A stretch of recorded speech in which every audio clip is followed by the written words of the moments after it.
Zealous Racing League's third GT3 season started in October 2020, and the top of the championship was largely a battle between four drivers. Those top four were Kenneth Portis, clearly experienced.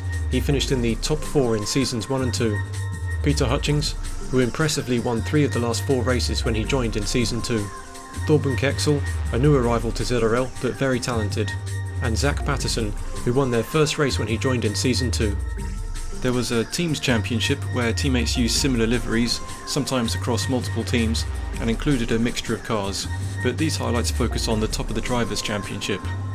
Spa-Francorchamps was the first of the 10 events this season, with each event being held 1 week apart on a different track, and included 2 sprint races. It was Luke Southall and Sosa on the front row after the first of these short qualifying sessions, with Sosa emerging in the lead, as the pack of 38 drivers navigated Eau Rouge in one piece. But it wasn't long before Southall got alongside and braved the grass against the aggressive car of Sosa, which would end up sideways, and was collected by the Aston Martin of Hutchings. Portis would go through to second, and it was a complete disaster for Sosa, as he had to wait to rejoin the track, and was also hit by a Mercedes, being demoted to last position by the time he could return to the track, and was given a warning for dangerous driving in this race. At the same time, Kexel was also in trouble, having run off track ahead of Jan Stam, and then tried to rejoin ahead of him, which resulted in a collision. Corsaro was running in third, but had a time penalty after earlier contact with Panda. After the mandatory tyre change pit stop, Southall took a convincing victory at the end of the 13th lap, having set the fastest lap of the race, and had a 12-second gap to the car behind. Corsaro and Hutchings swapped track positions just before the last corner behind Portis, although this moment had no impact on the points due to Corsaro's penalty. So it was Portis in second and Hutchings in third. After qualifying for the second race, it was Kexel leading Southall. Again, despite the pressure of competition, the drivers impressively made it through the start cleanly. And again the leaders were side by side on the first lap.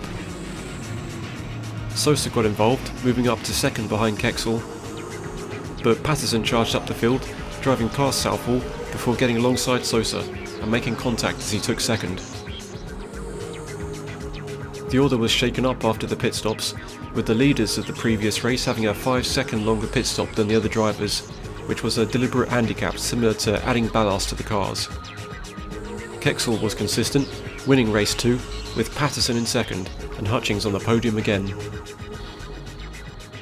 Counting the results from the races at Spa, only 2 points separated each of the 4 drivers, with Hutchings leading despite not finishing first or second, proving the value of consistency.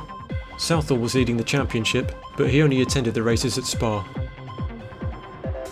Kexel emerged ahead of Sosa at the start of the first race at Kyalami. It was a consistent drive by the top 3, as they finished the race in that order, Kexel having been about a second per lap faster than the other drivers, Sosa taking second, and Patterson in third just ahead of Hutchings. Again it was Kexel ahead of Sosa for race 2. There was a little bit of chaos further back on lap 1, but the front were consistent. Until Sosa was dropped out of the top 3 by the pit stops.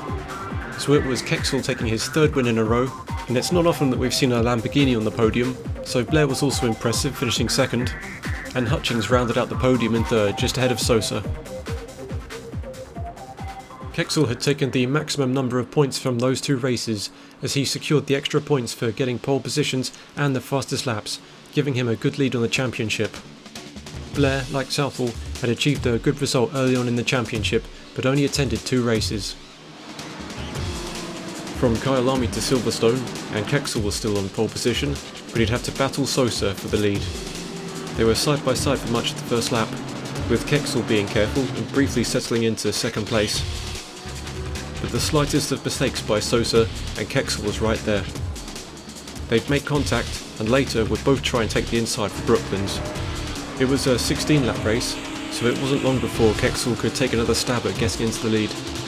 On lap 2, Sosa picked the inside for Stowe, and Kexel happily tried the outside, but the onboard view from Patterson in third shows that Kexel was more or less run off track.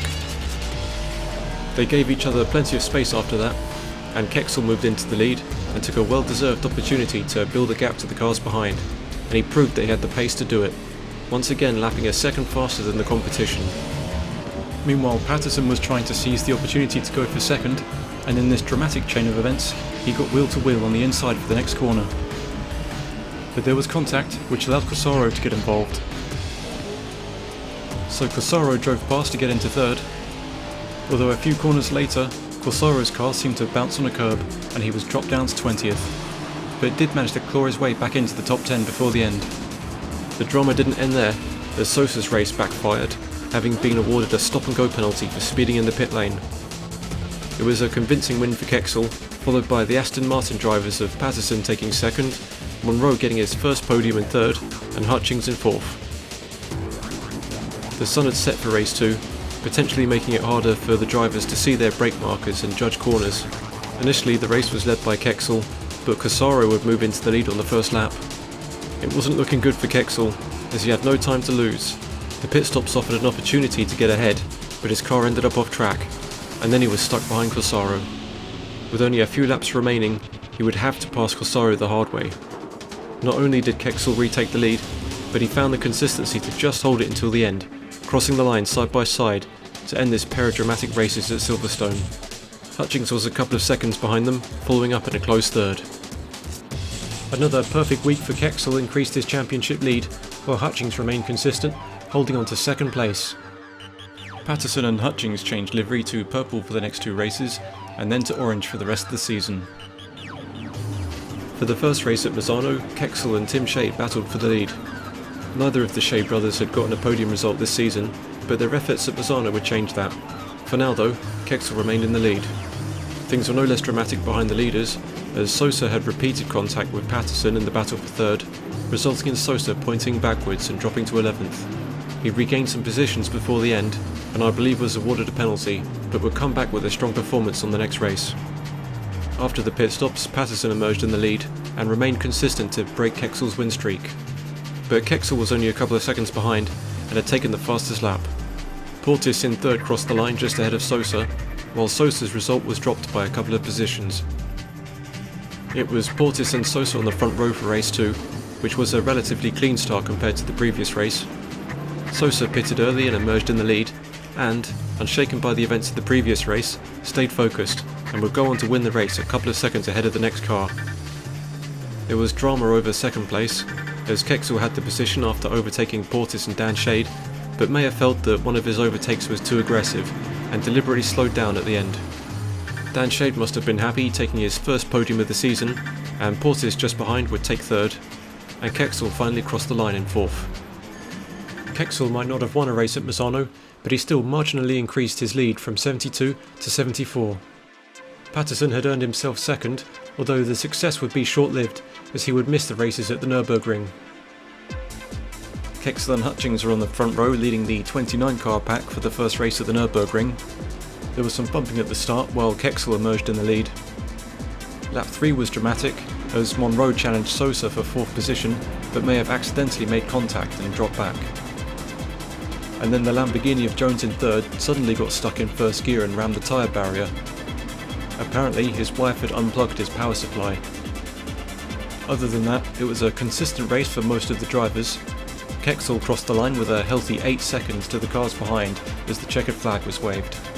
Hutchings was next and was 14 seconds ahead of Sosa in third. Kexel and Hutchings were on the front row again. Sosa got more or less sandwiched at the start, which unfortunately left Portis sideways. This time it was Hutchings leading the 17-lap race, but Kexel stayed close, and on the start of lap 4 they were side by side. Kexel didn't get through this time around, although his patience paid off, as Hutchings' car bounced off a curb at the end of that lap. And again Kexel would win, with a 7-second lead to the cars behind. And again Hutchings had 14 seconds to the car in third place. Corsaro and Monroe had been running in third and fourth, but had both been awarded penalties for incidents in this race, so this time around it was Jones rounding out the podium in his Lamborghini. Despite Hutchings' strong result getting him back into second, another perfect pair of races for Kexel obviously increased Kexel's championship lead. For the first race at Laguna Seca there was a Lamborghini on the front row, as Jones was alongside Hutchings for the start. Kexel quickly moved into second, and Jones initially held on to third until the pit stops allowed Sosa just to get ahead of Jones. They remained close, and as they lined up for the corkscrew at lap 17, it was contact. Sosa was sideways, and Jones waited for him to get running again. Portis and Patterson drove past, and remained close for the remaining 5 laps, and battled for third. Ahead of them, Hutchings crossed the line to take his first win of the season, 4 seconds ahead of Kexel. And 17 seconds behind them, it was Portis securing third, just ahead of Patterson. Hutchings and Kexel were on the front row for race 2 at Laguna Seca, with Hutchings taking the lead, and Kexel having an unfortunate moment on lap 7 after bouncing on a curb. He'd drive into the pits to take his pit stop after hitting the wall. Sosa also lost a couple of seconds as his car slid down the corkscrew in lap 10. Hutchings followed up with another win, this time with a 10-second lead, and crossed the line while overlapping the Lexus of Garzosi. Patterson had taken his pit stop on the first lap and kept a good pace for the remaining 21 laps, getting himself second place, just ahead of Portis. Hutchings must have been happy, very nearly getting a perfect week out of Laguna Seca and closing the championship lead from 121 points to 89. With 8 more races to go, he made anything look possible. Jones and Valero were on the front row for Monza, but heading into turn 1, Kexel would quickly take the lead as the pack of 29 cars navigated that first tight corner in one piece, avoiding the usual multiplayer contact you'd see at starts at Monza. Kexel would fall back to second after running off at the beginning of lap 2 though, but he'd managed to regain the lead on the start of lap 5, with both drivers keeping it clean. On lap 6 they exchanged positions again on the exit of Ascari after Kexel's car swung off track, which allowed Jones to drive past. And once again on lap 8, Kexel retook the lead at turn 1. There was no sign of frustration as these gentleman drivers happily battled for first, leaving each other room lap after lap, but Kexel struck a barrier before taking his pit stop, and Jones would end up 5th after his pit stop. So it was our first win for Valero, a few seconds ahead of fellow Mercedes drivers Dan Shade and Portis. As happened in some other races, there were penalties for incidents not shown, this time including Patterson and Sosa. For race 2 it was Kexel and Valero at the front of the pack, with Kexel taking a clear lead, and this time there was a little bit of the traditional Monza multiplayer experience. It looked like Ghiata was being overlapped at the end, and pulled over to cut his race short as Kexel crossed the line. He finished with a lead of half a minute and claimed his 8th win of the season, having taken pole position and the fastest lap on each occasion. Valero was on the podium again, just ahead of Portis, and Hutchings was a few seconds away in 4th. Heading into the final 6 races, Kexel would miss them as he had an equipment failure. Hutchings and Patterson were on the front row for the first race at the Hungaroring, and it was a consistent performance as they took first and second, joined on the podium by Portis. Patterson and Jones were on the front row for race 2, with Hutchings moving into second. Hutchings stayed close even after the pit stops, and the 2 Aston Martins crossed the line together, with Hutchings taking the win, Patterson placing second, and Jones taking third.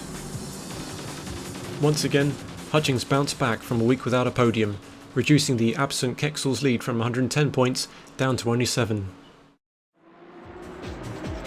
It was Hutchings alongside Blair for the first race at Mount Panorama. We had rarely seen the Lamborghini in good performances, so it had been nice to see it at the front in Season 3. Hutchings led the pack, with Blair staying close, but the curse of the Lamborghini presented itself on lap 6, so Hutchings drove off in the lead, while the rest of the pack had to navigate past the sideways car. Eventually Blair put it in reverse and got it running, but was down to 14th and took his pit stop at the end of the lap. Hutchings would cross the line over 10 seconds ahead of Patterson, and Valero took third. For race 2 it was Hutchings and Patterson on the front row, once again with Hutchings taking the lead, for what would be a challenging 16 laps of a tight circuit in the dark, where many of the drivers would contact the wall, a few of them dramatically. Patterson in second stayed close to Hutchings, and after Hutchings made contact with the wall on lap 4, Patterson almost got alongside. At the end of lap 5, Patterson flashed his lights at Hutchings as he drove into the pits to take his pit stop. They were still close at the end of the race, with Hutchings still ahead, Patterson taking second, and Portis taking third. More back-to-back wins placed Hutchings in the lead, and left Kexel as the only other driver mathematically capable of winning the championship, but as Kexel was not taking part, Hutchings would be the champion of Season 3. Patterson only had a 3-point gap to third, but he'd also missed the final pair of races, which left Portis with nothing to lose in his opportunity to go for second. It was Hutchings and Portis on the front row for the penultimate race, which was held at Suzuka.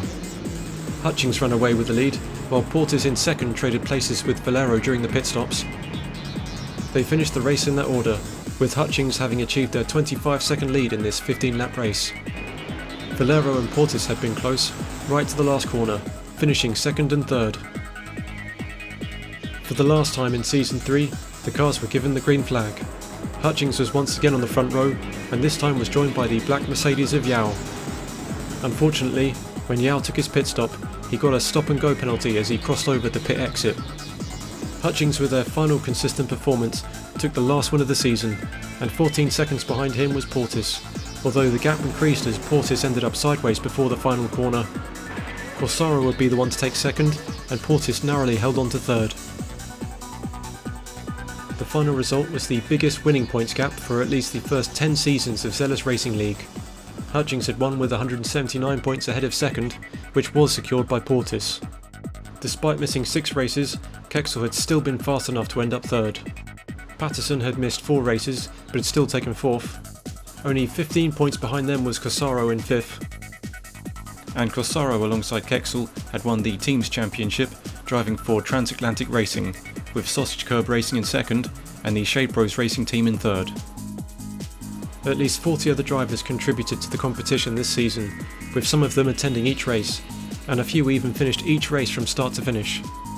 It was good to see a variety of international competitors driving a range of different cars, and often doing so with consistency, skill and sportsmanship.